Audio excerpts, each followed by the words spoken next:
नमस्कार मेरे प्यारे साथियों, आप सभी का हृदय से स्वागत है। आज की इस दिव्य और रहस्यमयी कथा में प्रवेश करने से पहले अपने मन को शांत कर लीजिए, अपनी सांसों को थोड़ा धीमा कर लीजिए और श्रद्धा से मेरे साथ एक छोटा सा मंत्र बोलिए। युम आदित्याय नमः। उम नमः शिवाय। कहते हैं जो भी श्रद्धा और विश्वास के साथ रविवार के दिन ऐसी कथा सुनता है, उस पर सूर्य देव जी की विशेष तेजस्वी कृपा और भोलेनाथ की करुणामयी छाया बनी रहती है। यह कथा केवल सुनने के लिए नहीं है, यह अनुभव करने के लिए है। इसे मन से सुनिए, आत्मा से महसूस कीजिए। बहुत समय पहले की बात है, जब धरती पर आज जैसी भाग दौड़ नहीं थी, जब जंगलों की हवा में रहस्य घुला रहता था और पहाड़ों की चोटी पर बादल विश्राम किया करते थे। उसी समय उत्तर दिशा में घने देवदार के जंगलों और एक विशाल नदी के किनारे एक छोटा सा ग्राम बसा था। उस ग्राम का नाम था सूर्यकुंड। यह नाम यूं ही नहीं पड़ा था। गांव के ठीक पूर्व में एक प्राचीन जलकुंड था, जिसमें हर सुबह उगते सूर्य की पहली किरण पड़ते ही पानी सुनहरी आभा से चमक उठता था। लोग कहते थे कि उस कुंड में सूर्यदेव का आशीर्वाद बसा है। सूर्यकुंड में रहने वाले लोग सरल थे, पर जीवन आसान नहीं था। पहाड़ों में खेती कठिन थी, मौसम अचानक बदल जाता था और कभी-कभी कई दिनों तक घना कोहरा छाया रहता था। फिर भी उस गांव के लोगों में एक विशेष विश्वास था कि जब तक वे सूर्योदय के समय जल अर्पण करते रहेंगे और संध्या को शिव मंदिर में दीप जलाते रहेंगे, तब तक उनका संरक्षण स्वयं देवता करेंगे। उसी गांव में एक साधारण से घर में एक बालक जन्मा। उसका नाम रखा गया ईशान। जन्म के समय ही एक विचित्र घटना हुई। उस दिन आकाश बिल्कुल साफ था, पर जैसे ही बालक ने पहला रोदन किया, एक हल्की सी बादल की परत सूरज के सामने आई और फिर अचानक हट गई, मानो प्रकाश ने स्वयं उसे प्रणाम किया हो। गांव के बुजुर्गों ने इसे शुभ संकेत माना, पर उसकी मां बस उसे अपनी छाती से लगाए मुस्कुराती रही। ईशान बचपन से ही अलग था। जब दूसरे बच्चे लकड़ी की तलवार लेकर खेलते, वह अक्सर नदी किनारे बैठकर पानी में पड़ती रोशनी को देखता रहता। उसे पानी में चमकती किरणें आकर्षित करती, जैसे उनमें कोई संदेश छिपा हो। उसकी आंखों में एक गहराई थी, जैसे वह दुनिया को केवल देख नहीं रहा, समझ भी रहा हो। एक बार की बात है, जब वह लगभग 10 वर्ष का था, गांव में अचानक सूखा पड़ गया। बादल आते, पर बरसते नहीं। खेतों में दरारें पड़ने लगीं, पशु कमजोर होने लगे और लोगों के चेहरों से मुस्कान गायब होने लगी। गांव के प्रधान ने कहा कि शायद देवता नाराज हैं। मंदिर में विशेष पूजा हुई, पर वर्षा नहीं आई। भय धीरे धीरे लोगों के मन में घर करने लगा। ईशान हर सुबह की तरह सूर्यकुंड के पास गया। उसने देखा कि जलकुंड का पानी पहले जितना चमकदार नहीं रहा। उसने अपने छोटे हाथों से पानी उठाया और मन ही मन बोला, यदि आप सच में हमारे रक्षक हैं, तो हमें मार्ग दिखाइए। वह नहीं जानता था कि यह प्रार्थना किसी तक पहुंचेगी या नहीं, पर उसने उसे सच्चे मन से कहा। उस रात उसे एक स्वप्न आया। उसने देखा कि वह एक ऊंचे पर्वत की चोटी पर खड़ा है। सामने अनंत प्रकाश है, पर आंखें चुभती नहीं। उस प्रकाश से एक शांत स्वर आया, भय मत फैलाओ, विश्वास जगाओ। प्रकाश बाहर नहीं, भीतर खोजो। ईशान घबराकर जाग गया, पर उसके हृदय में एक अजीब सी शांति थी। अगली सुबह उसने गांव वालों से कहा कि उन्हें केवल वर्षा की प्रतीक्षा नहीं करनी चाहिए, उन्हें अपने कर्म भी बदलने चाहिए। उसने कहा कि वे मिलकर पुराने सूखे कुओं को साफ करें, नदी के किनारे बांध मजबूत करें और पेड़ लगाएं। कुछ लोग हंसे, बोले, एक बालक हमें सिखाएगा। पर कुछ लोगों ने उसकी बात में सच्चाई महसूस की। धीरे धीरे लोग जुटने लगे। उन्होंने सूखे कुंडों को गहराई तक साफ किया, पत्थरों से छोटे बांध बनाए और पहाड़ी ढलानों पर नए पौधे रोपे। काम कठिन था, पर लोगों में पहली बार निराशा की जगह प्रयास ने ले ली। ईशान हर काम में आगे रहता, बिना थके, बिना शिकायत। एक सप्ताह बाद अचानक आकाश बदला। इस बार बादल घने थे और हवा में ठंडक थी। लोग आसमान की ओर देखने लगे। पहली बूंद गिरी, फिर दूसरी, और फिर मानो आसमान खुल गया। वर्षा कई घंटों तक होती रही। खेतों की दरारें भर गईं, नदी में पानी उफनने लगा और सूर्यकुंड फिर से चमकने लगा। गांव के लोग इसे चमत्कार कहने लगे, पर ईशान बस मुस्कुराया। उसने कहा, जब हम स्वयं बदलते हैं, तब प्रकृति भी हमारा साथ देती है। उसके शब्दों में उम्र से कहीं अधिक परिपक्वता थी। धीरे धीरे लोग उसे अलग दृष्टि से देखने लगे। वर्ष बीतते गए। ईशान किशोर हुआ। उसके भीतर एक बेचैनी जन्म लेने लगी, जैसे कोई पुकार उसे दूर कहीं बुला रही हो। एक रात उसने अपने पिता से कहा कि वह पर्वतों की ओर जाना चाहता है। पिता ने पहले मना किया, पर फिर उसकी आंखों में दृढ़ता देखकर अनुमति दे दी। मां ने उसके माथे पर हाथ रखकर आशीर्वाद दिया और कहा, जहां भी जाओ सूर्य को प्रणाम करना और शिव का स्मरण करना। ईशान अकेला निकल पड़ा।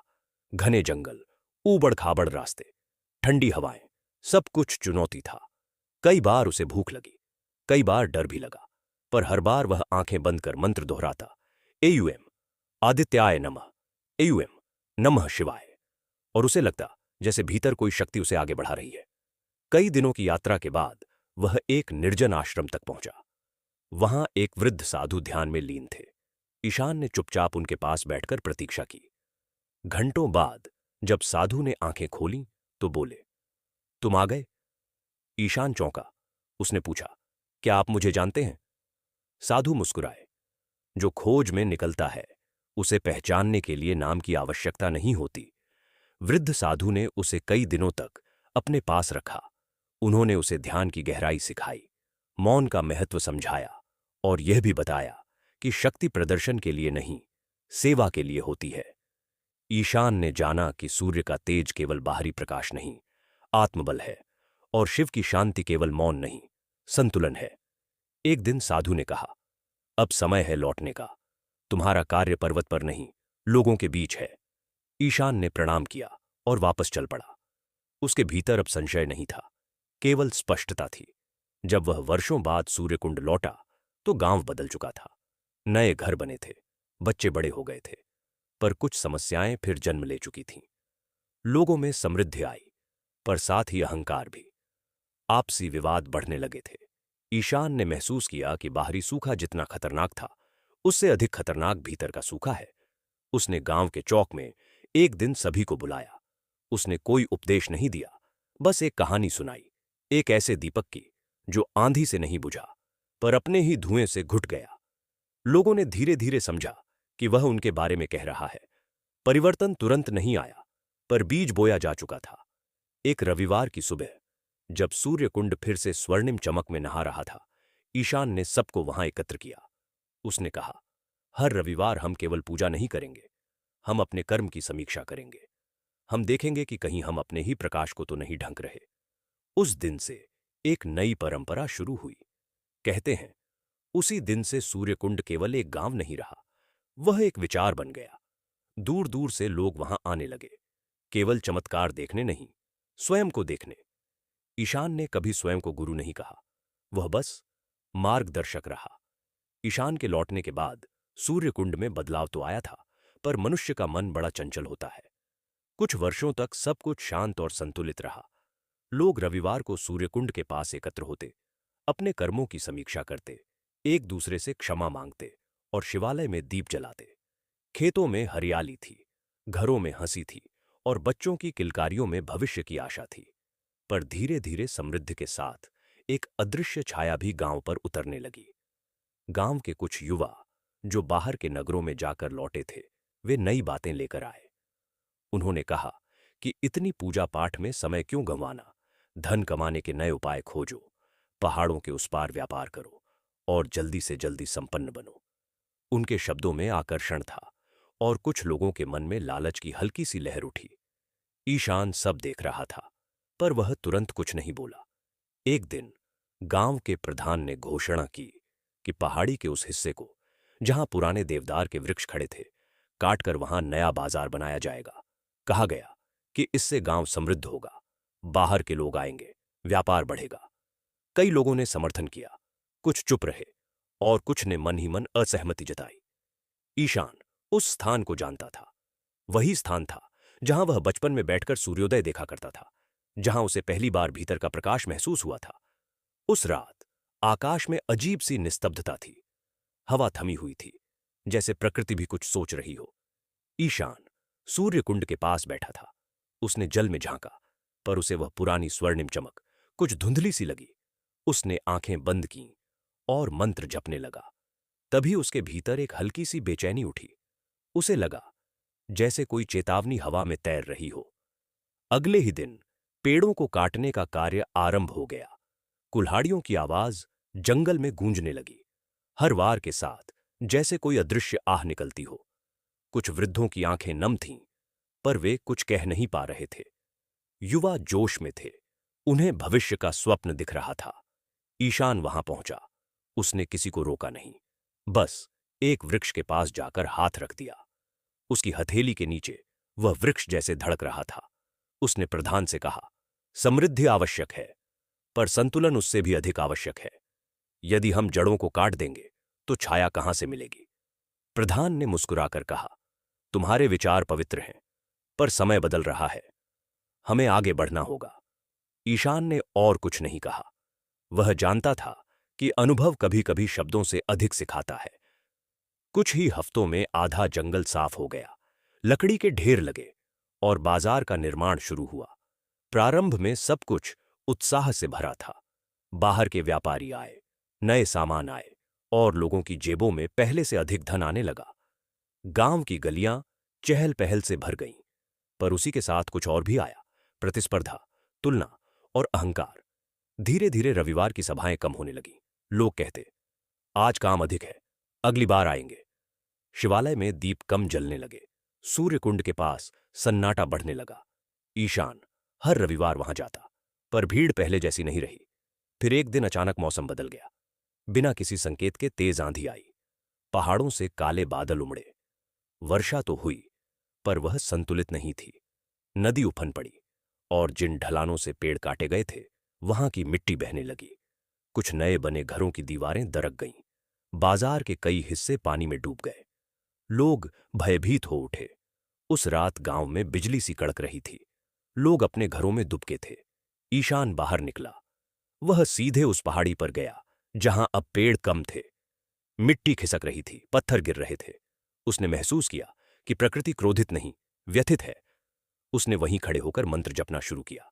उसकी आवाज तूफान में भी स्थिर थी। एयूएम आदित्याय नमः, एयूएम नमः शिवाय। धीरे धीरे कुछ और लोग भी उसके पास आ गए। वे डरे हुए थे, पर उसकी उपस्थिति में उन्हें साहस मिला। ईशान ने कहा, यह दंड नहीं, संकेत है। हमने संतुलन खोया है, अब उसे लौटाना होगा। अगले दिन जब तूफान थमा, तो गांव को अपने किए का परिणाम दिख रहा था। नुकसान हुआ था, पर सबसे बड़ा नुकसान विश्वास का था। गांव के लोग फिर एकत्र हुए। इस बार उनके चेहरे पर घमंड नहीं, विनम्रता थी। प्रधान ने स्वयं स्वीकार किया कि निर्णय जल्दबाजी में लिया गया। ईशान ने किसी को दोष नहीं दिया। उसने कहा, हम सब सीख रहे हैं।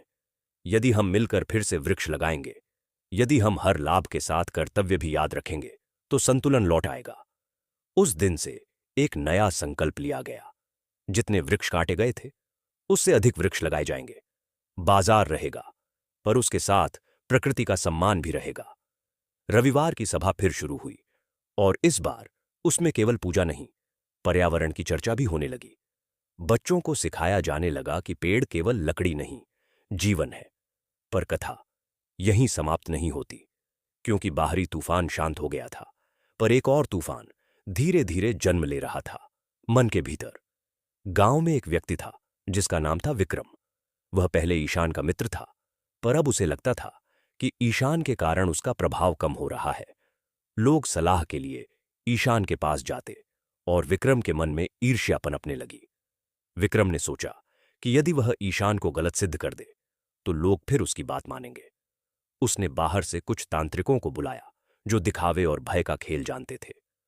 उन्होंने गांव में अफवाह फैलानी शुरू की कि जो भी ईशान की सभा में जाएगा, उसके घर अनहोनी होगी।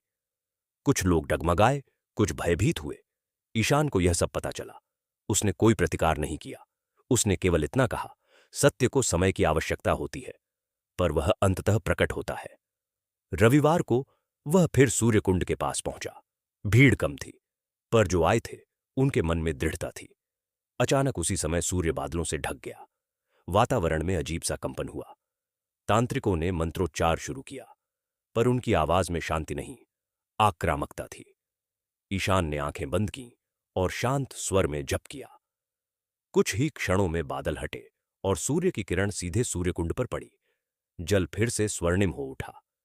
तांत्रिकों के चेहरे पर भय था। उनका प्रभाव उसी क्षण समाप्त हो गया। विक्रम ने यह सब देखा। उसके भीतर कुछ टूट गया। वह समझ गया कि ईर्ष्या ने उसे अंधा बना दिया था। वह सबके सामने आया और ईशान के चरणों में झुक गया। ईशान ने उसे उठाकर गले लगा लिया। उसने कहा, हम सबके भीतर प्रकाश और छाया दोनों हैं। जिसे हम सींचते हैं वही बढ़ता है। उस दिन गांव ने एक और पाठ सीखा। बाहरी शत्रु से अधिक खतरनाक भीतर का द्वेष है। और जब मन शुद्ध होता है तो सूर्य की किरणें स्वयं मार्ग दिखाती हैं और शिव की करुणा स्वयं रक्षा करती है। सूर्य कुंड में तूफान के बाद का समय स्थिर तो दिख रहा था, पर भीतर कई परतों में हलचल चल रही थी। वृक्ष दोबारा लगाए जा रहे थे। रविवार की सभा फिर से जीवंत हो उठी थी। विक्रम भी अब विनम्र हो चुका था और ईशान के साथ मिलकर सेवा करने लगा था। पर पहाड़ों के पार से एक नई खबर धीरे धीरे गांव तक पहुंच रही थी। कहा जा रहा था कि दूर के नगरों में एक विचित्र बीमारी फैल रही है। लोग अचानक कमजोर पड़ जाते, उनके शरीर में ज्वर चढ़ता और कई दिनों तक वे बिस्तर से उठ नहीं पाते। पहले तो सूर्यकुंड के लोगों ने इसे अफवाह समझा। पहाड़ों के बीच बसे इस छोटे से ग्राम को लगता था कि दुनिया की समस्याएं उनसे दूर ही रहेंगी। पर एक दिन पड़ोसी गांव का एक यात्री वहां पहुंचा। उसका चेहरा पीला था, शरीर कांप रहा था। उसने बताया कि कई गांवों में लोग बीमार पड़ रहे हैं और भय का वातावरण फैल गया है। यह सुनते ही सूर्यकुंड में चिंता की लहर दौड़ गई। ईशान ने उस यात्री को अपने घर ले जाकर विश्राम कराया। उसने गांव के वैद्य को बुलाया। वैद्य ने जड़ी बूटियों से उपचार आरंभ किया, पर बीमारी सामान्य नहीं लग रही थी। यात्री ने बताया कि लोग डर के कारण एक दूसरे से दूर भाग रहे हैं, परिवार बिखर रहे हैं और भय बीमारी से भी बड़ा रूप ले चुका है। ईशान ने उसी शाम सभा बुलाई। उसने लोगों से कहा कि डर फैलाना सबसे बड़ा विष है। यदि हम सावधानी और संयम रखें तो हम संकट का सामना कर सकते हैं। उसने सुझाव दिया कि गांव के प्रवेश पर अस्थायी व्यवस्था की जाए, बाहर से आने वालों की देखभाल अलग स्थान पर की जाए और साफ सफाई का विशेष ध्यान रखा जाए। कुछ लोगों को यह नया और कठिन लगा, पर पिछले अनुभवों ने उन्हें सिखा दिया था कि ईशान की बात में दूरदृष्टि होती है। कुछ ही दिनों में बीमारी सूर्यकुंड तक भी पहुंची। पहले एक वृद्ध बीमार पड़े, फिर एक बच्चा। लोगों के मन में फिर वही पुराना भय जागने लगा। कुछ ने कहा कि यह देवताओं का कोप है, कुछ ने कहा कि यह किसी तांत्रिक का प्रभाव है। पर ईशान ने स्पष्ट कहा, हर संकट को अंधविश्वास से नहीं, समझ और सेवा से हराया जाता है। वह स्वयं बीमारों के पास बैठता, उनका हाथ थामता, उन्हें धैर्य देता। उसने युवाओं को समूहों में बांटा ताकि कोई अकेला न रहे। महिलाओं ने मिलकर काढ़े बनाए, बच्चों ने सफाई में सहयोग दिया। रविवार की सभा अब पहले से अधिक महत्वपूर्ण हो गई थी। वहां केवल पूजा नहीं, बल्कि एक दूसरे के हालचाल पूछे जाते, सहारा दिया जाता। पर एक रात ईशान स्वयं भी बीमार पड़ गया। उसका शरीर तपने लगा और गांव में चिंता की लहर दौड़ गई। जो व्यक्ति सबको संभाल रहा था वही अब बिस्तर पर था। विक्रम उसके पास बैठा रहा। उसकी आंखों में भय था, पर साथ ही एक अटूट विश्वास भी। उसने धीरे से मंत्र जपा, एयुएम आदित्याय नमः, एयुएम नमः शिवाय। ईशान अर्धचेतन अवस्था में था। उसे लगा जैसे वह फिर उसी पर्वत की चोटी पर खड़ा है जहां कभी प्रकाश ने उससे बात की थी। इस बार प्रकाश और भी प्रखर था। उसने पूछा, क्या यह अंत है? भीतर से उत्तर आया, यह अंत नहीं, गहराई है। जब तक तुम स्वयं को सीमित समझोगे, भय रहेगा। जब तुम स्वयं को प्रकाश का अंश समझोगे, तब बीमारी भी तुम्हें पराजित नहीं कर सकेगी। अगली सुबह उसका ताप कुछ कम हुआ। धीरे धीरे कई दिनों में वह स्वस्थ होने लगा। गांव ने इसे केवल औषधि का परिणाम नहीं, बल्कि सामूहिक प्रार्थना और सेवा की शक्ति माना। बीमारी पूरी तरह समाप्त होने में समय लगा, पर अब लोगों के मन में भय कम और साहस अधिक था। इस संकट ने सूर्यकुंड को भीतर से बदल दिया। लोगों ने समझा कि समृद्धि केवल बाजार से नहीं, एक दूसरे के सहारे से आती है। बीमारी ने उन्हें अलग नहीं किया, बल्कि जोड़ा। विक्रम ने स्वीकार किया कि यदि पहले वह ईर्ष्या में डूबा रहता तो शायद वह सेवा का अवसर कभी नहीं पाता। पर जैसे ही स्थिति सामान्य होने लगी, एक और रहस्य सामने आया। पहाड़ी के उस पार एक पुराना गुफा मार्ग था, जिसके बारे में कहा जाता था कि वहां कभी प्राचीन साधकों का निवास था। बीमारी के दौरान कुछ युवाओं ने देखा कि उस दिशा से रात में एक हल्की नीली रोशनी निकलती है। पहले तो इसे भ्रम समझा गया, पर कई लोगों ने वही दृश्य देखा। ईशान के मन में जिज्ञासा जगी। उसने तय किया कि वह उस गुफा तक जाएगा। विक्रम और दो अन्य युवा उसके साथ चले। रास्ता कठिन था, पत्थरों से भरा और भीतर घना अंधकार। जब वे गुफा के प्रवेश द्वार पर पहुंचे तो भीतर से सचमुच हल्की नीली आभा झलक रही थी। वे धीरे धीरे भीतर बढ़े। गुफा की दीवारों पर प्राचीन चित्र बने थे, सूर्य के चिन्ह, त्रिशूल और ध्यान में बैठे साधक। सबसे भीतर एक पत्थर का चबूतरा था, जिस पर एक छोटा सा शिलाखंड रखा था जो नीली रोशनी बिखेर रहा था। वह कोई सामान्य पत्थर नहीं था, उसकी सतह से कंपन सा महसूस हो रहा था। ईशान ने आंखें बंद कीं। उसे लगा जैसे वह शिलाखंड जीवित है, जैसे उसमें ऊर्जा प्रवाहित हो रही है। उसने धीरे से उसे स्पर्श किया। उसी क्षण उसके मन में अनेक दृश्य चमक उठे। प्राचीन काल के साधक जिन्होंने इस स्थान पर तप किया था। एक वचन कि जब भी संतुलन डगमगाएगा यह ऊर्जा जागृत होगी, और एक चेतावनी कि शक्ति का उपयोग केवल सेवा के लिए हो, स्वार्थ के लिए नहीं। विक्रम ने पूछा, यह क्या है? ईशान ने उत्तर दिया, यह हमें याद दिलाने आया है कि हम अकेले नहीं हैं। हमारी परंपरा, हमारा तप, हमारे पूर्वजों का संकल्प अभी भी जीवित है। उन्होंने मुझे उस शिलाखंड को वहीं रहने दिया, केवल उसके आसपास स्थान को साफ किया और प्रणाम करके लौट आए। गांव में इस खोज की चर्चा फैल गई। कुछ लोग उत्साहित हुए, कुछ संशय में थे, पर ईशान ने स्पष्ट कहा कि इसे चमत्कार की तरह नहीं, प्रेरणा की तरह देखें। उसने रविवार की सभा में कहा, हर युग में कोई न कोई प्रकाश छिपा होता है, पर यदि हम केवल बाहरी प्रकाश के पीछे भागेंगे तो भीतर का दीपक बुझ जाएगा। धीरे धीरे सूर्यकुंड में एक नया अध्याय खुलने लगा। अब वहां केवल सेवा और संतुलन ही नहीं, बल्कि ज्ञान की खोज भी शुरू हो गई। बच्चे गुफा की कहानियां सुनकर प्रश्न पूछते, युवा ध्यान में बैठने लगे और वृद्ध अपने अनुभव साझा करने लगे। पर दूर कहीं पहाड़ों के पार कुछ लोग इस नीली रोशनी की खबर सुन चुके थे। उन्हें इसमें शक्ति दिखी, और शक्ति में स्वार्थ का अवसर। अभी सूर्यकुंड को इसका आभास नहीं था, पर आने वाले समय में यह शिलाखंड एक बड़े संघर्ष का केंद्र बनने वाला था। सूर्यकुंड में गुफा की खोज के बाद से वातावरण बदल चुका था। लोग अब केवल खेती और व्यापार तक सीमित नहीं थे। गांव के युवा सुबह सुबह ध्यान करने लगे थे। बच्चे शिलाखंड की नीली रोशनी की कहानियां सुनकर प्रेरित होते थे, और वृद्ध अपने पुराने अनुभवों को नई पीढ़ी से साझा करते थे। ईशान ने बार बार समझाया कि उस गुफा का रहस्य किसी चमत्कार के लिए नहीं, बल्कि स्मरण के लिए है। स्मरण इस बात का कि शक्ति हमेशा जिम्मेदारी के साथ आती है। पर पहाड़ों के उस पार एक नगर में कुछ लोग इस शिलाखंड की चर्चा सुन चुके थे। उनमें से एक था रुद्राक्ष नाम का व्यक्ति। वह विद्वान भी था, पर भीतर से महत्वाकांक्षी और अधीर। उसे प्राचीन शक्तियों में गहरी रुचि थी, पर सेवा के लिए नहीं, प्रभाव के लिए। जब उसे पता चला कि सूर्यकुंड में एक ऐसा शिलाखंड है जो ऊर्जा बिखेरता है, तो उसके मन में विचार आया कि यदि वह उसे अपने नियंत्रण में ले आए तो वह पूरे क्षेत्र में अपना प्रभाव स्थापित कर सकता है। रुद्राक्ष ने अपने दो शिष्यों के साथ यात्रा शुरू की। वे बाहरी रूप से साधकों जैसे दिखते थे, पर उनके इरादों में स्पष्टता नहीं थी। कई दिनों की कठिन यात्रा के बाद वे सूर्यकुंड के पास पहुंचे। गांव में प्रवेश करते ही उन्होंने देखा कि यहां का वातावरण अलग है। लोग सरल हैं, पर जागरूक भी। हर चेहरे पर एक संतुलन दिखाई देता था। रुद्राक्ष ने स्वयं को एक साधु के रूप में प्रस्तुत किया और कहा कि वह तपस्या के लिए शांत स्थान की खोज में है। गांव वालों ने उसका सम्मान किया, क्योंकि उनकी परंपरा अतिथि को देवता मानने की थी। ईशान को जब उसके आने का समाचार मिला तो वह स्वयं उससे मिलने गया। दोनों की पहली मुलाकात में ही एक अनकहा संवाद हुआ। रुद्राक्ष की आंखों में जिज्ञासा के साथ एक छिपी हुई तीव्रता थी, और ईशान की दृष्टि में शांति के साथ सावधानी। रुद्राक्ष ने गुफा और शिलाखंड के बारे में पूछा।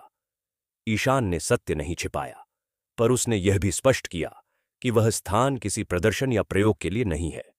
उसने कहा, वह ऊर्जा केवल संतुलन के लिए है, नियंत्रण के लिए नहीं। रुद्राक्ष ने मुस्कुराकर सहमति जताई, पर उसके भीतर कुछ और चल रहा था। कुछ दिनों तक वह गांव में रहा। उसने लोगों का विश्वास जीतने की कोशिश की। वह प्रवचन देता, प्राचीन शास्त्रों की बातें करता और धीरे धीरे कुछ युवाओं को प्रभावित करने लगा।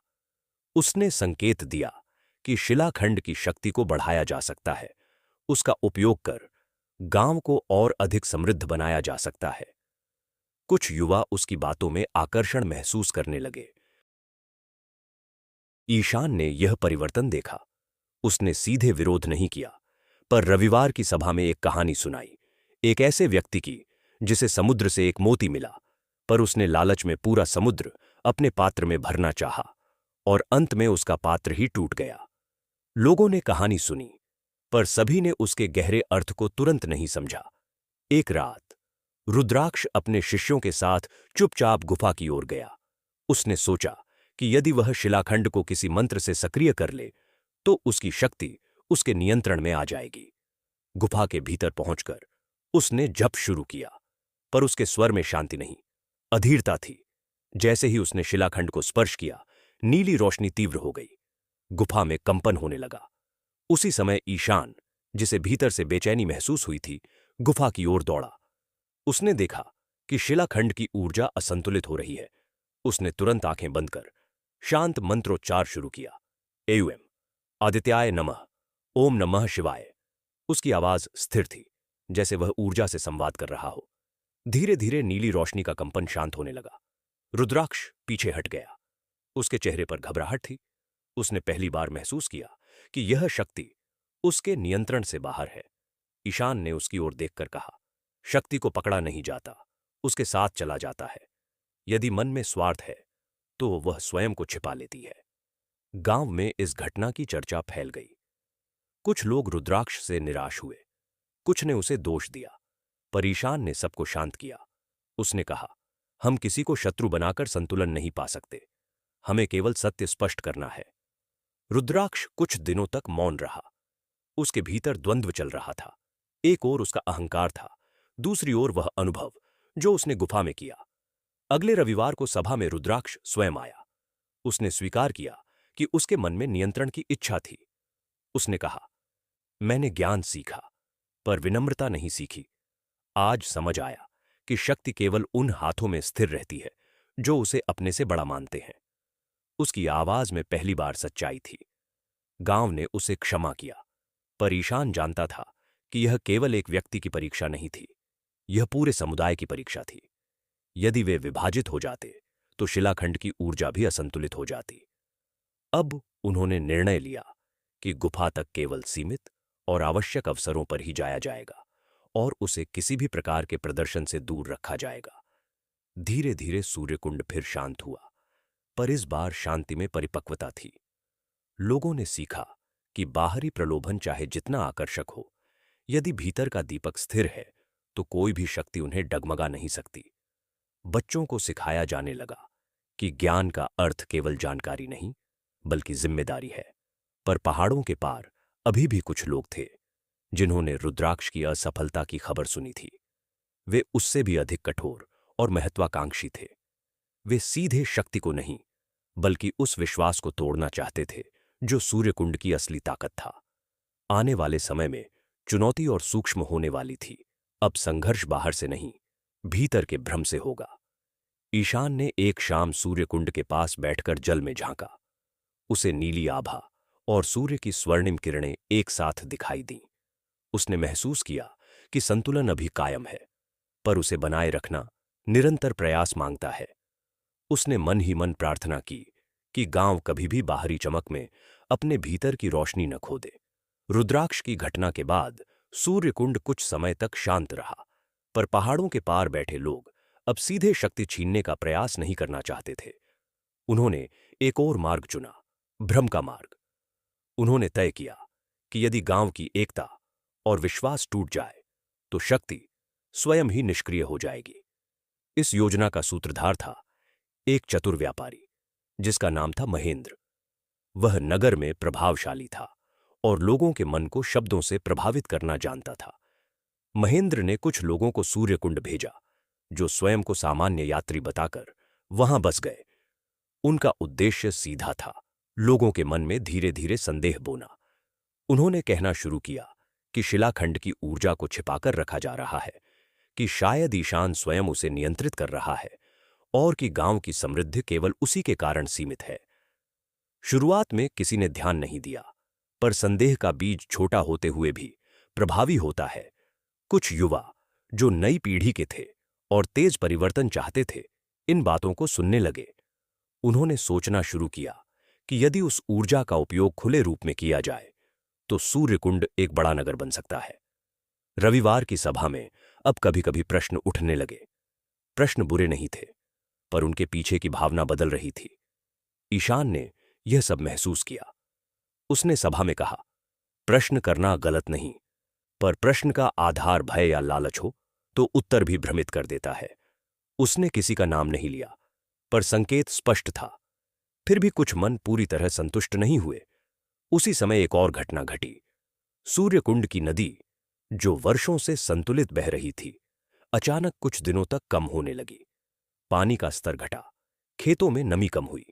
लोगों ने सोचा कि शायद फिर कोई प्राकृतिक परिवर्तन है, पर महेंद्र के भेजे लोगों ने अफवाह फैलाई कि शिलाखंड की ऊर्जा असंतुलित हो रही है और यदि उसे खुले में नहीं लाया गया तो संकट और बढ़ेगा।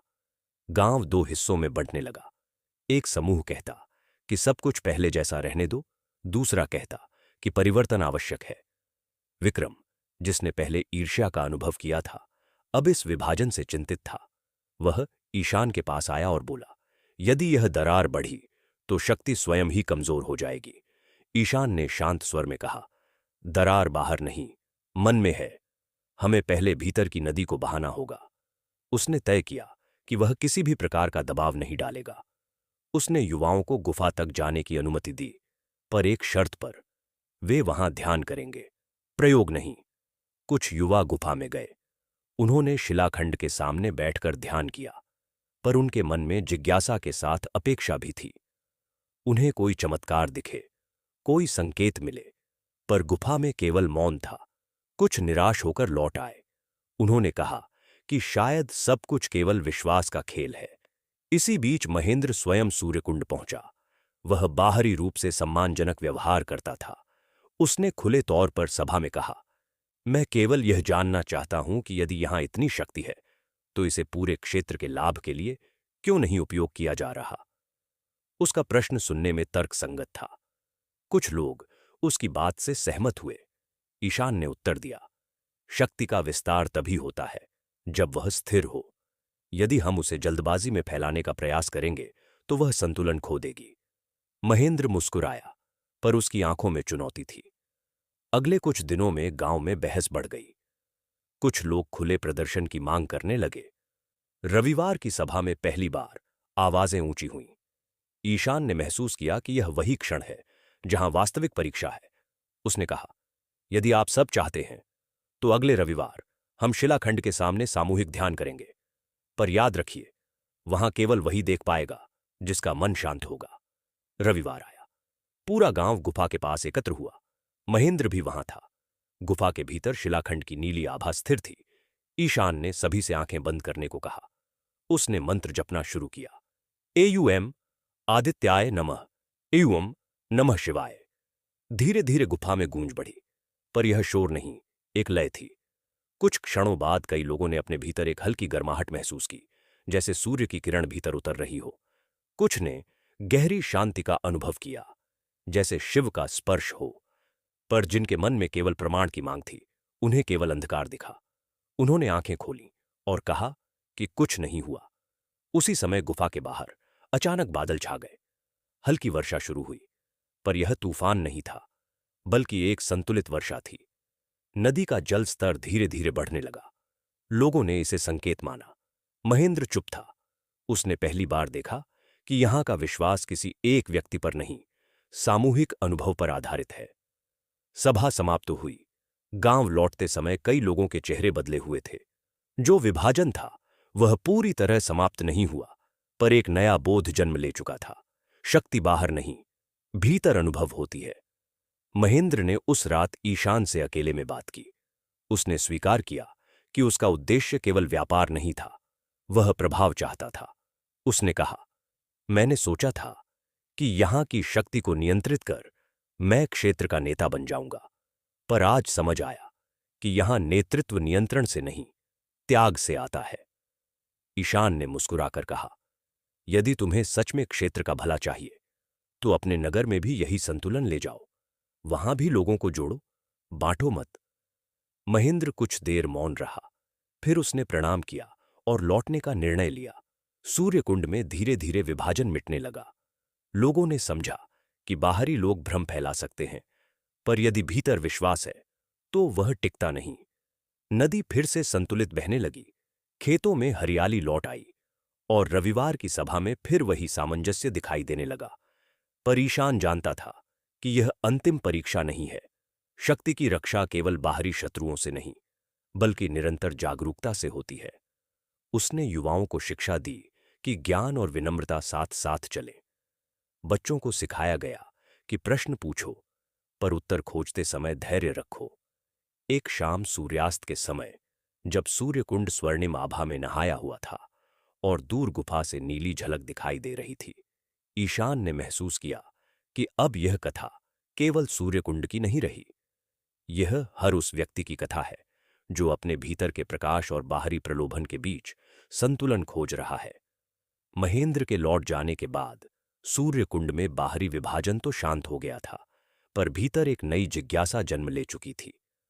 अब लोग केवल गुफा और शिलाखंड को संरक्षण की दृष्टि से नहीं देख रहे थे, बल्कि समझ की दृष्टि से देख रहे थे।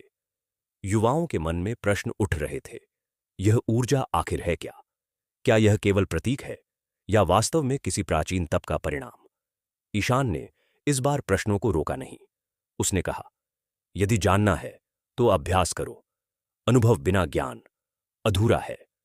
उसने कुछ युवाओं को दीर्घकालीन साधना का मार्ग सुझाया। प्रतिदिन सूर्योदय से पहले उठना, सूर्य को अर्घ्य देना और फिर मौन ध्यान में बैठना।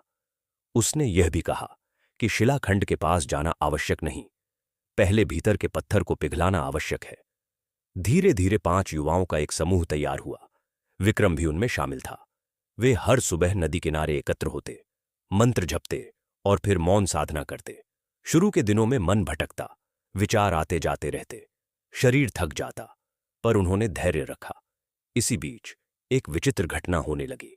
गांव के बाहर पश्चिम दिशा की पहाड़ियों में रात के समय अजीब सी ध्वनि सुनाई देती। वह न हवा थी, न जानवरों की आवाज, जैसे दूर कहीं कोई गहरी गूंज उठ रही हो। कुछ लोगों ने इसे साधारण प्राकृतिक ध्वनि कहा, पर कुछ के मन में शंका उत्पन्न हुई। एक रात विक्रम और 2 युवाओं ने उस दिशा में जाकर देखने का निर्णय लिया। वे सावधानी से आगे बढ़े। पहाड़ी के उस पार एक पुराना खंडहर था, जिसे वर्षों से कोई नहीं गया था। वहीं से वह ध्वनि आ रही थी। जब वे पास पहुंचे तो उन्होंने देखा कि खंडहर के भीतर कुछ लोग एकत्र हैं। वे सामान्य ग्रामीण नहीं लग रहे थे। उनके वस्त्र अलग थे और वे किसी गुप्त चर्चा में लगे थे। विक्रम ने छिपकर उनकी बातें सुनी। वे लोग शिलाखंड की ऊर्जा के बारे में बात कर रहे थे। उनमें से एक कह रहा था कि यदि सीधे नियंत्रण संभव नहीं तो ऊर्जा को बाधित करना होगा। दूसरा बोला कि यदि सूर्यकुंड की साधना टूट जाए तो शिलाखंड स्वयं निष्क्रिय हो जाएगा। विक्रम के हृदय की धड़कन तेज हो गई। यह स्पष्ट था कि बाहरी शक्तियां अभी भी सक्रिय थीं। वे तुरंत लौटकर ईशान के पास पहुंचे। सब कुछ सुनकर ईशान ने गहरी सांस ली। उसने कहा, जब प्रकाश बढ़ता है तो छाया भी लंबी होती है। हमें घबराना नहीं, बल्कि और स्थिर होना है। उसने गांव में भय फैलाने से मना किया। उसने केवल साधना को और गहरा करने का निर्णय लिया। अगले रविवार की सभा में उसने कहा, अब समय है कि हम केवल सुनने वाले न रहें, बल्कि जागने वाले बने। उसने घोषणा की कि आगामी 40 दिनों तक पूरा गांव प्रातःकालीन मंत्रप करेगा। यह किसी के विरुद्ध नहीं, अपने संतुलन के लिए होगा। 40 दिनों का संकल्प आसान नहीं था। कई लोग पहले उत्साह से आए, फिर थक गए, पर जो टिके रहे उन्होंने भीतर परिवर्तन महसूस किया। गांव का वातावरण बदलने लगा। सुबह की हवा में एक अलग ही कंपन था। सूर्य की पहली किरण जब सूर्यकुंड पर पड़ती तो जल की चमक पहले से अधिक उजली प्रतीत होती। पर पहाड़ी के उस पार बैठे लोग यह सब देख रहे थे। उन्होंने एक और योजना बनाई। उन्होंने गांव में कुछ अफवाहें फैलानी शुरू की कि लंबे मंत्र जप से बीमारी फैल सकती है, कि यह ऊर्जा असंतुलित हो सकती है। कुछ कमजोर मन फिर डगमगाए, पर इस बार विक्रम और अन्य युवाओं ने आगे आकर सबको समझाया कि भय का कोई आधार नहीं है। एक रात, जब 40 दिन पूरे होने वाले थे, आकाश अचानक घना हो गया। बिना मौसम के काले बादल छा गए, तेज हवाएं चलने लगीं। लोगों को लगा कि शायद फिर कोई तूफान आने वाला है, पर ईशान शांत था। उसने सभी को घरों में रहने को कहा और स्वयं सूर्यकुंड के पास चला गया। वह अकेला जल के किनारे बैठ गया। उसने आंखें बंद की और मंत्र जपना शुरू किया। हवा तेज होती गई। तभी अचानक गुफा की दिशा से हल्की नीली आभा आकाश की ओर उठती दिखाई दी। यह कोई भयावह दृश्य नहीं था, बल्कि जैसे दो शक्तियां संवाद कर रही हों, सूर्य की स्वर्णिम किरणें और शिलाखंड की नीली ऊर्जा। कुछ ही क्षणों में वर्षा शुरू हुई, पर यह विनाशकारी नहीं थी। वर्षा शांत थी, जैसे आशीर्वाद हो। हवाएं धीमी पड़ गईं। गांव के लोग खिड़कियों से यह दृश्य देख रहे थे। उन्हें लगा जैसे प्रकृति स्वयं संतुलन की पुष्टि कर रही हो। अगली सुबह जब सब एकत्र हुए, तो वातावरण में एक नई दृढ़ता थी। 40 दिन पूरे हो चुके थे। ईशान ने कहा, यह विजय किसी के ऊपर नहीं, अपने ऊपर है। जब तक हम भीतर स्थिर हैं, कोई बाहरी शक्ति हमें विचलित नहीं कर सकती। उधर पहाड़ी के उस पार बैठे लोग निराश थे। उनकी योजनाएं सफल नहीं हो रही थीं। उनमें से एक ने कहा कि शायद यह स्थान सच में किसी प्राचीन संकल्प से संरक्षित है। पर उनका नेता बोला, हर रक्षा में एक दरार होती है, हमें बस उसे ढूंढना है। यह संकेत था कि परीक्षा अभी समाप्त नहीं हुई। इसी बीच सूर्यकुंड में एक और परिवर्तन होने लगा। दूर दूर के गांवों से लोग आने लगे। वे सुन चुके थे कि यहां संतुलन और साधना का एक अद्भुत संगम है। कुछ लोग मार्गदर्शन चाहते थे, कुछ केवल देखने आए थे। सूर्यकुंड अब धीरे धीरे एक केंद्र बनता जा रहा था। ईशान ने स्पष्ट किया कि यह स्थान किसी प्रचार या प्रदर्शन के लिए नहीं है। उसने आने वालों से कहा, यदि सीखना है तो पहले सेवा करो। आने वाले लोग खेतों में काम करते, वृक्ष लगाते, सफाई करते, फिर सभा में बैठते। यह परंपरा उन्हें समझाती कि शक्ति पाने से पहले जिम्मेदारी निभानी होती है। पर बढ़ती प्रसिद्धि के साथ एक और सूक्ष्म खतरा जन्म ले रहा था, अहंकार का। कुछ युवाओं को गर्व होने लगा कि उनका गांव विशेष है। ईशान ने यह भी तुरंत पहचान लिया। उसने एक दिन सभा में कहा, यदि हम स्वयं को दूसरों से ऊंचा समझने लगे तो वही क्षण पतन का आरंभ होगा। विक्रम ने महसूस किया कि यह चेतावनी केवल शब्द नहीं, भविष्य का संकेत है। उसने युवाओं को समझाया कि वे विनम्र रहें, पर मनुष्य का मन कभी कभी अनुभव से ही सीखता है। एक शाम सूर्यास्त के समय, जब आकाश लालिमा से भरा था, ईशान ने गुफा में जाकर शिलाखंड के सामने बैठकर ध्यान किया। उसे लगा जैसे ऊर्जा अब स्थिर ही नहीं, विस्तृत भी हो रही है। जैसे यह केवल सूर्यकुंड तक सीमित नहीं, पूरे क्षेत्र में फैलने की तैयारी में है। पर उसने भीतर से एक चेतावनी भी महसूस की, विस्तार के साथ परीक्षा भी बढ़ेगी। सूर्यकुंड अब केवल एक छोटा सा ग्राम नहीं रहा था।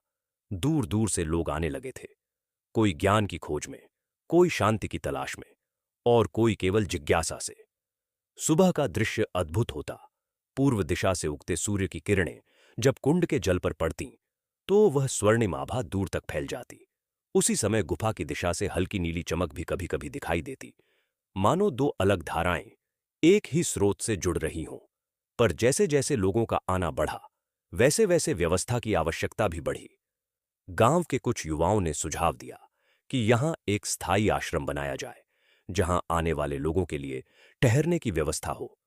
कुछ ने कहा कि दान स्वीकार किए जाए, ताकि विस्तार संभव हो सके। यह प्रस्ताव सुनकर कई लोग उत्साहित हुए, पर ईशान मौन रहा।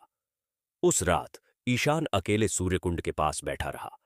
उसने जल में झांकते हुए स्वयं से प्रश्न किया, क्या यह विस्तार सही दिशा में है?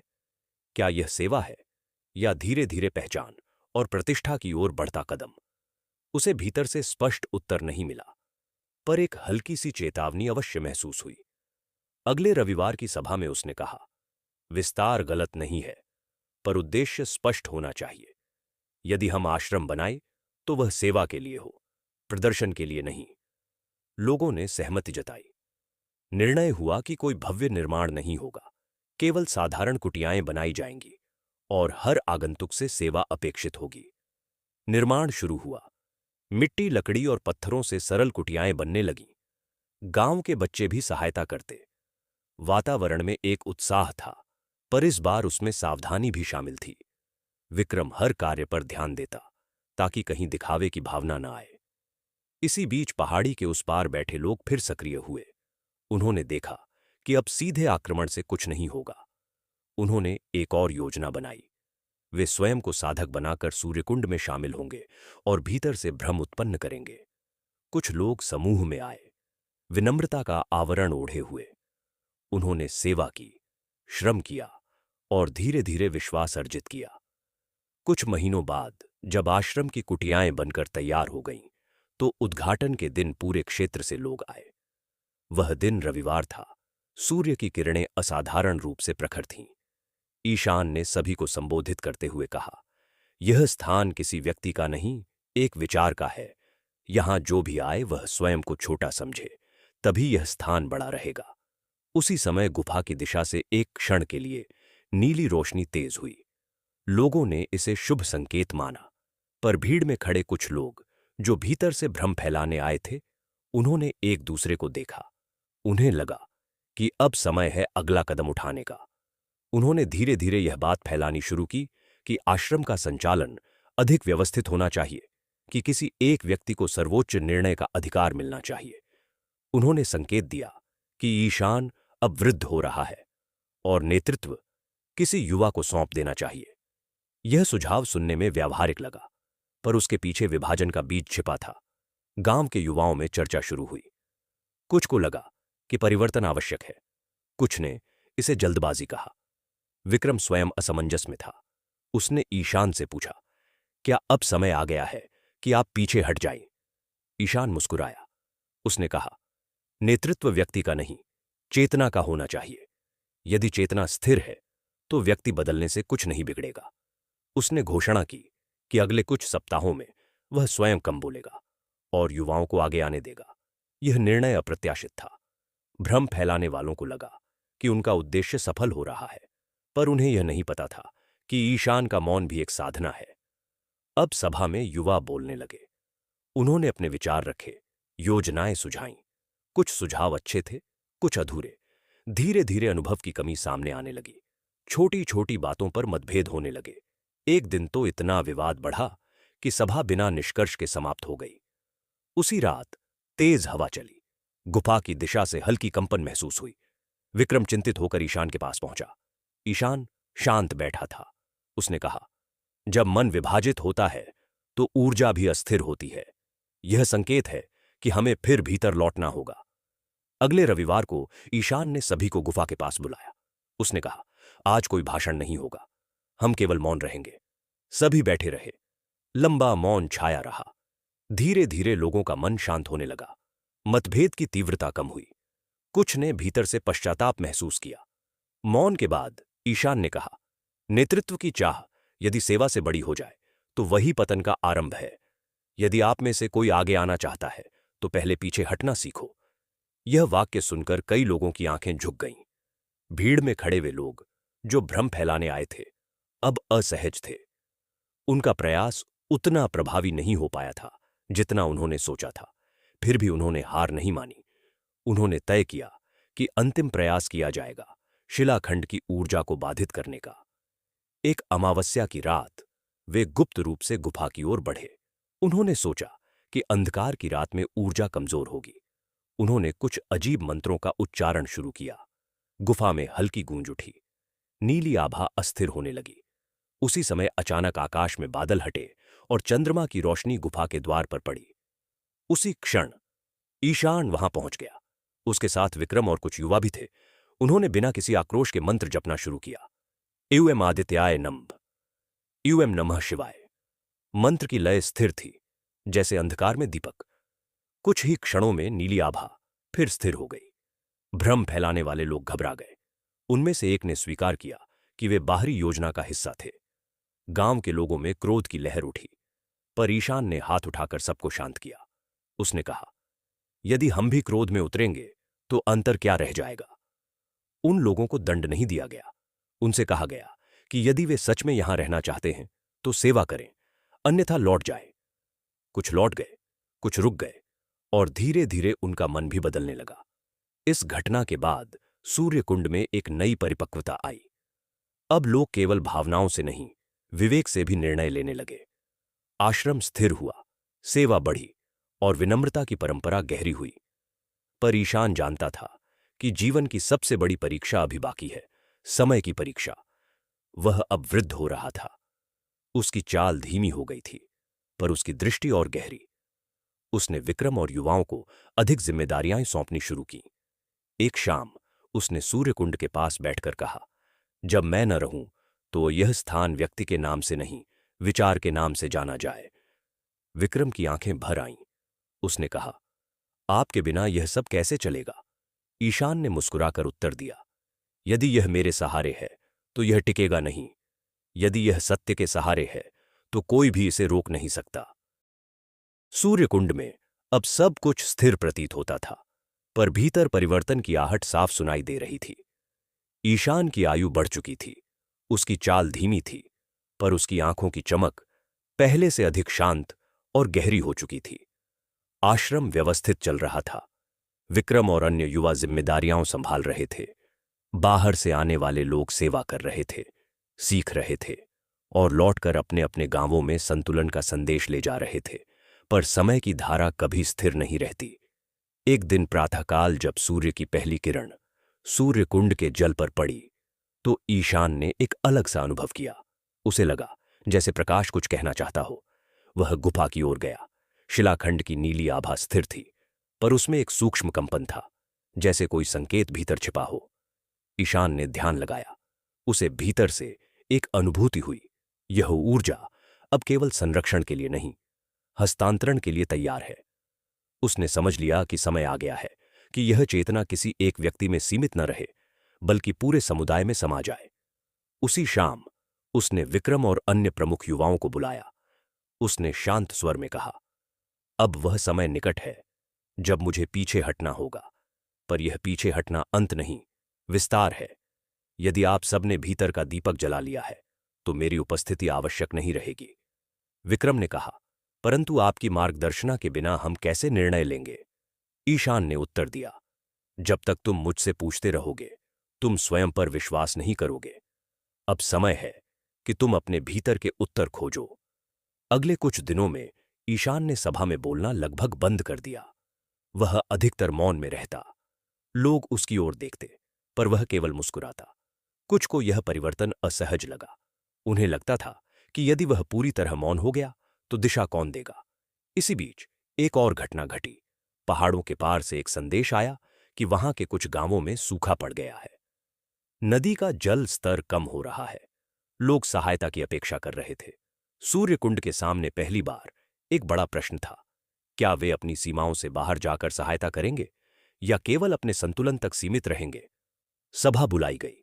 विक्रम ने कहा, यदि हम सच में संतुलन का विचार मानते हैं तो हमें दूसरों की सहायता करनी चाहिए। कुछ लोगों ने आशंका जताई कि यदि संसाधन बांट दिए गए तो ये यहां भी कमी हो सकती है। यह निर्णय आसान नहीं था। ईशान सभा में मौन बैठा रहा।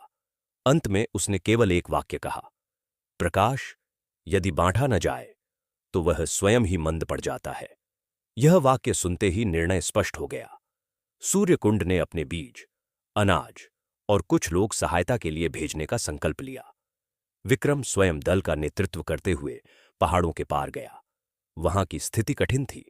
खेत सूखे थे, लोग निराश थे। विक्रम ने उन्हें सूर्यकुंड की परंपरा सिखाई।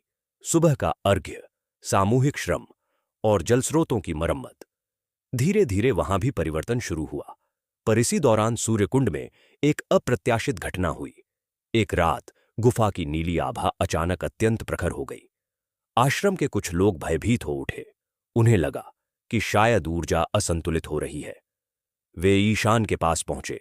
उसने गहरी सांस ली और गुफा की ओर चल पड़ा। गुफा के भीतर प्रवेश करते ही उसे एक अलग ही वातावरण महसूस हुआ।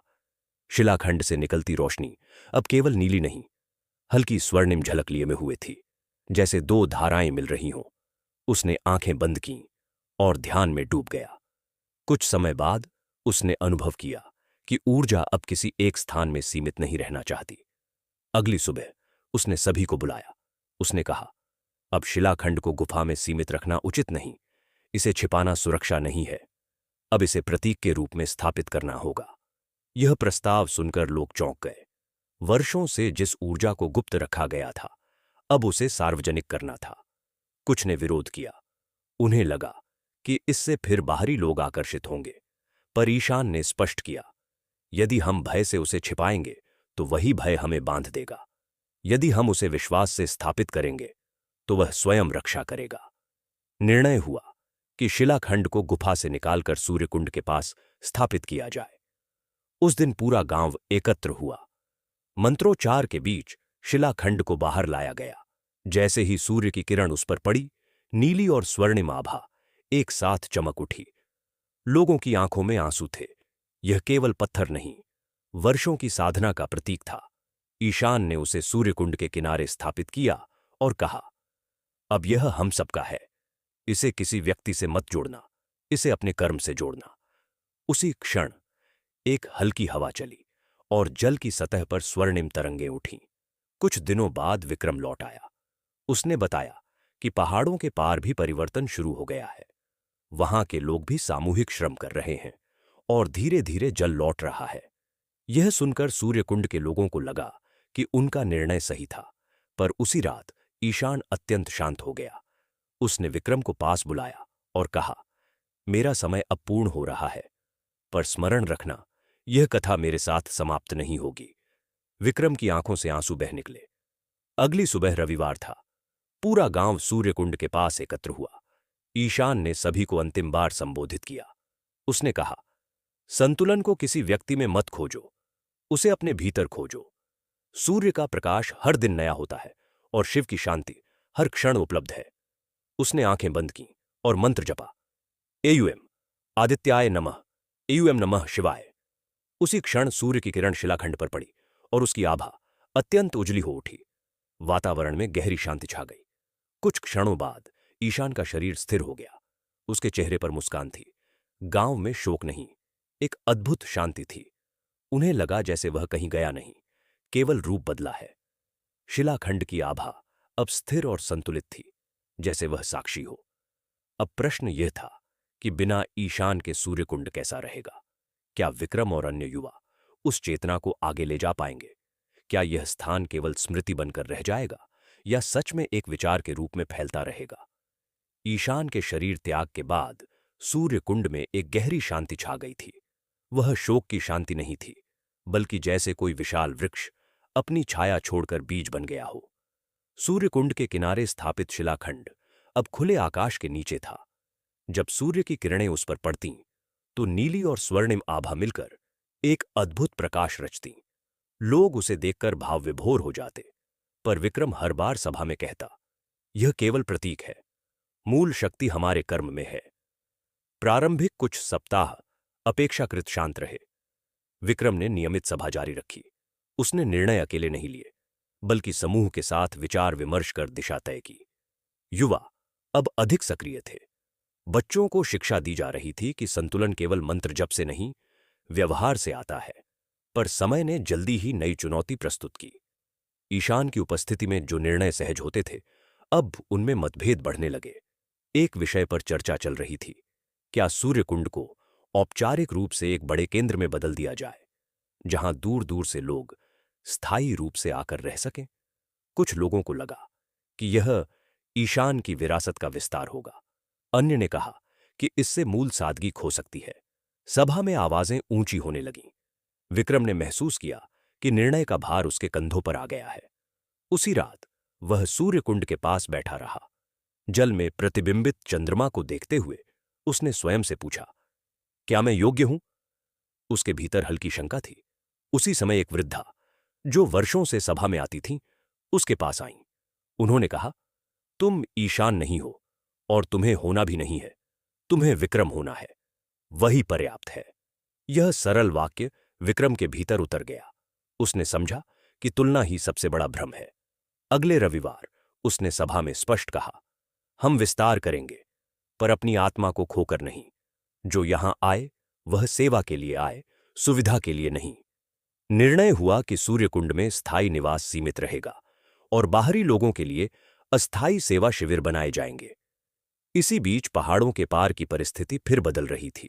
जिन गांवों में सहायता भेजी गई थी वहां सुधार तो हुआ था, पर कुछ स्थानों पर नेतृत्व की कमी से मतभेद उभरने लगे।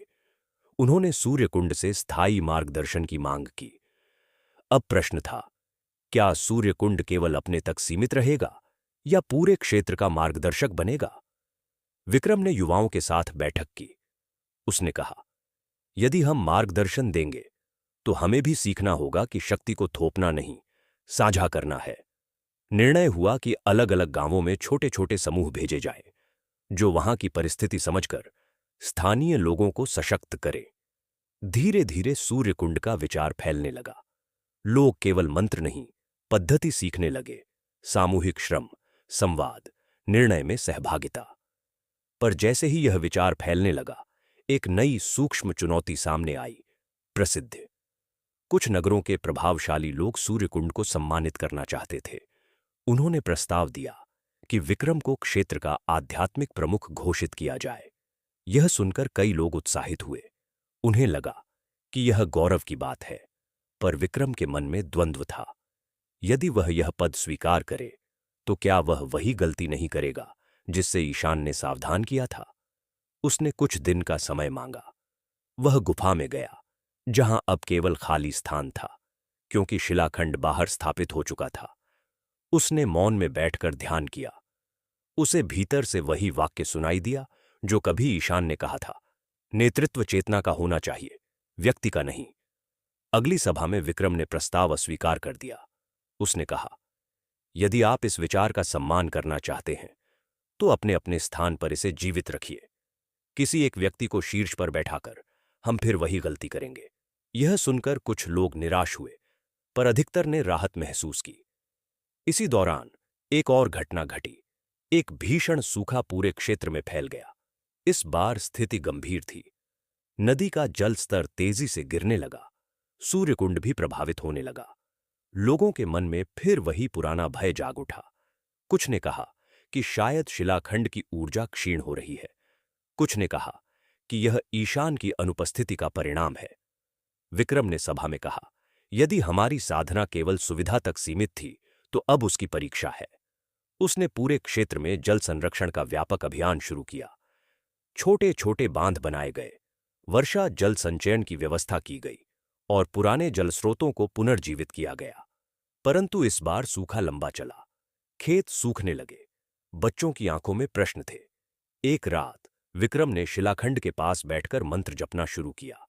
वह चाहता था कि उसे कोई संकेत मिले, पर इस बार कोई चमत्कारिक प्रकाश नहीं उठा, केवल मौन था। उसे समझ आया कि हर बार बाहरी संकेत नहीं मिलते, कभी कभी केवल कर्म ही उत्तर होता है। उसने अगली सुबह घोषणा की कि यदि आवश्यकता पड़ी तो वे अपने संग्रहित अनाज को पूरे क्षेत्र में बांट देंगे। यह निर्णय कठिन था, पर लोगों ने सहमति दी। कुछ ही सप्ताह बाद अचानक आकाश बदला। पहली वर्षा की बूंद गिरी। लोग आकाश की ओर देखने लगे। वर्षा धीरे धीरे तेज हुई। नदी का जल स्तर बढ़ने लगा। खेतों में नमी लौट आई। लोगों की आंखों में आशा चमक उठी। इस बार किसी ने इसे चमत्कार नहीं कहा। सब जानते थे कि यह सामूहिक प्रयास का परिणाम है। शिलाखंड की आभा स्थिर थी, पर लोगों ने समझ लिया कि वास्तविक शक्ति उनके निर्णय में है। सूखे के बाद आई वर्षा ने पूरे क्षेत्र को राहत दी थी, पर इस अनुभव ने सूर्यकुंड को भीतर तक बदल दिया था। अब लोग किसी भी बाहरी संकेत की प्रतीक्षा नहीं करते थे। वे जानते थे कि संतुलन बनाए रखना निरंतर साधना है। शिलाखंड सूर्यकुंड के किनारे शांत आभा के साथ स्थापित था। उसकी नीली और स्वर्णिम चमक अब किसी चमत्कार की तरह नहीं, बल्कि स्मरण की तरह प्रतीत होती थी। वर्ष बीतते गए। विक्रम अब परिपक्व नेता बन चुका था, पर वह स्वयं को नेता नहीं कहता था। वह हर निर्णय से पहले सभा में बैठता, सबकी राय सुनता। धीरे धीरे सूर्यकुंड का विचार पूरे क्षेत्र में फैल गया। छोटे छोटे गांवों में भी रविवार की प्रार्थना, सामूहिक श्रम और संवाद की परंपरा शुरू हो गई। पर समय का स्वभाव है परिवर्तन। नई पीढ़ी बड़ी हो रही थी। जिन बच्चों ने ईशान को केवल कथाओं में सुना था, वे अब युवा बन चुके थे। उनके मन में प्रश्न थे। क्या शिलाखंड हमेशा यहां रहेगा? क्या यह परंपरा आने वाले 100 वर्षों तक टिकेगी? क्या संतुलन केवल इस क्षेत्र तक सीमित है? एक दिन एक युवा, जिसका नाम आरव था, विक्रम के पास आया। उसने कहा, हमने संतुलन सीखा है, पर दुनिया बहुत बड़ी है। क्या हम इस विचार को दूर दूर तक नहीं ले जा सकते? विक्रम ने उसकी आंखों में वही जिज्ञासा देखी जो कभी ईशान की आंखों में थी। सभा बुलाई गई। आरव और उसके साथियों ने प्रस्ताव रखा कि वे अलग अलग दिशाओं में यात्रा करेंगे, संतुलन और सेवा की पद्धति सिखाएंगे, और जहां संभव हो स्थानीय लोगों को स्वयं सक्षम बनाएंगे। कुछ वृद्धों को चिंता हुई कि यदि युवा चले गए तो वो यहां की शक्ति कम हो जाएगी। विक्रम ने शांत स्वर में कहा, यदि शक्ति यहां बंधी है तो वह शक्ति नहीं है। यदि वह फैलती है तो ही उसका अर्थ है। यह वही वाक्य था जो कभी ईशान ने कहा था, प्रकाश बांटा न जाए तो मंद पड़ जाता है। निर्णय हुआ कि 4 दिशाओं में 4 दल भेजे जाएंगे, उत्तर, दक्षिण, पूर्व और पश्चिम। आरव उत्तर दिशा की ओर गया। उसके साथ 5 युवा थे। वे अपने साथ केवल आवश्यक वस्तुएं, बीज और अनुभव लेकर निकले। सूर्यकुंड में अब एक नया चरण शुरू हुआ। शिलाखंड के पास हर रविवार सभा होती, पर उसमें अब केवल स्थानीय लोग ही नहीं, दूर से आए प्रतिनिधि भी शामिल होते। वे अपने अपने क्षेत्र की कहानियां साझा करते। कहीं जलस्रोत पुनर्जीवित हुए, कहीं लोगों ने आपसी विवाद सुलझाए, कहीं बच्चों के लिए नई शिक्षा पद्धति शुरू हुई। पर एक दिन एक चिंताजनक समाचार आया। पश्चिम दिशा में जहां दल गया था, वहां के कुछ प्रभावशाली लोगों ने इस विचार को अपने नियंत्रण में लेने की कोशिश की। उन्होंने घोषणा की कि संतुलन की परंपरा केवल उनके माध्यम से ही फैलेगी। यह सुनकर विक्रम चिंतित हुआ। सभा में चर्चा हुई। कुछ ने कहा कि उन्हें जाकर विरोध करना चाहिए। कुछ ने कहा कि समय के साथ सत्य स्वयं स्पष्ट होगा। विक्रम ने निर्णय लिया कि वह स्वयं पश्चिम दिशा में जाएगा। वह वहां पहुंचा तो देखा कि संतुलन का विचार लोकप्रिय तो हुआ है, पर उसे अनुशासन और नियंत्रण के माध्यम से लागू किया जा रहा है। लोगों को आदेश दिए जा रहे थे। संवाद कम हो गया था। विक्रम ने वहां के प्रमुख से मुलाकात की। उसने कहा, यदि आप इसे नियंत्रण में बदल देंगे तो यह विचार नहीं, नियम बन जाएगा, और नियम बिना आत्मा के टिकते नहीं। वहां बहस हुई। कुछ लोग विक्रम के पक्ष में थे, कुछ विरोध में। अंततः विक्रम ने कहा, हम कोई संगठन नहीं है, हम चेतना है। यदि आप इसे अपनाना चाहते हैं तो स्वतंत्र रूप से अपनाइए, यदि नहीं तो हम बाध्य नहीं करेंगे। यह कहकर वह लौट आया। कुछ महीनों बाद समाचार मिला कि वहां का कठोर ढांचा टूट गया। लोग फिर से खुले संवाद की ओर लौट आए। यह घटना पूरे क्षेत्र के लिए एक सीख बन गई। संतुलन को संरचना की आवश्यकता है, पर कठोरता की नहीं। समय आगे बढ़ता गया। विक्रम भी अब वृद्ध होने लगा। उसने आरव को वापस बुलाया, जो कई वर्षों की यात्रा के बाद लौटा था। आरव के चेहरे पर अनुभव की रेखाएं थीं। उसने कहा, जहां जहां गए वहां लोगों ने अपने ढंग से इस विचार को अपनाया। कहीं मंत्र अलग था, कहीं विधि अलग, पर मूल भावना वही थी। विक्रम मुस्कुराया। उसने कहा, अब समय है कि तुम आगे बढ़ो। यह सुनकर सभा में एक गहरी शांति छा गई। इतिहास जैसे स्वयं को दोहरा रहा था। एक रविवार की सुबह विक्रम ने शिलाखंड के पास अंतिम बार सभा को संबोधित किया। उसने कहा, हमने सीखा कि संतुलन व्यक्ति में नहीं, प्रक्रिया में है। यदि प्रक्रिया जीवित रहेगी तो व्यक्ति बदलते रहेंगे। उसी क्षण सूर्य की किरण शिलाखंड पर पड़ी। उसकी आभा वैसी ही थी जैसी वर्षों पहले ईशान के समय थी। लोग समझ गए कि यह केवल पत्थर नहीं, स्मरण है। विक्रम ने आंखें बंद की और मंत्र जपा, इम आदित्याय नमः, इम नमः शिवाय। कुछ के क्षणों बाद उसने सभा को आरव के हाथों में सौंप दिया। यह त्याग था, पर पूर्णता के साथ। वर्षों बाद सूर्यकुंड एक स्थान से अधिक एक विचार बन चुका था। दूर देशों में भी लोग सुबह सूर्य को अर्घ्य देते, शिव का स्मरण करते और सामूहिक श्रम से अपने जीवन को संतुलित करते। कहीं शिलाखंड नहीं था, पर उसकी भावना थी। कहते हैं कि आज भी यदि आप रविवार की सुबह सूर्य की पहली किरण को नमन करते हुए एयुएम आदित्याय नमः, एयुएम नमः शिवाय जपते हैं, तो वह वही चेतना है जो कभी सूर्यकुंड में जागी थी। यह कथा किसी एक गांव की नहीं, हर उस हृदय की है जो संतुलन खोज रहा है। और अंत में यही कहना चाहूंगा कि इस पूरी यात्रा का सार यही है। गुरु आता है, मार्ग दिखाता है और चला जाता है, पर यदि शिष्य जाग गया तो यात्रा रुकती नहीं, फैलती है। सूर्य का प्रकाश हर दिन नया है, शिव की शांति हर क्षण उपलब्ध है। प्रश्न केवल इतना है, क्या हम उसे ग्रहण करने के लिए तैयार हैं? यदि आपको यह पूरी महागाथा पसंद आई हो, यदि इसने आपके मन में भी संतुलन का एक दीपक जलाया हो, तो जुड़े रहिए। ऐसी ही अनसुनी, प्रेरणादायक और आत्मा को छू लेने वाली कथाओं के लिए सनातनी बाबा को सब्सक्राइब करें।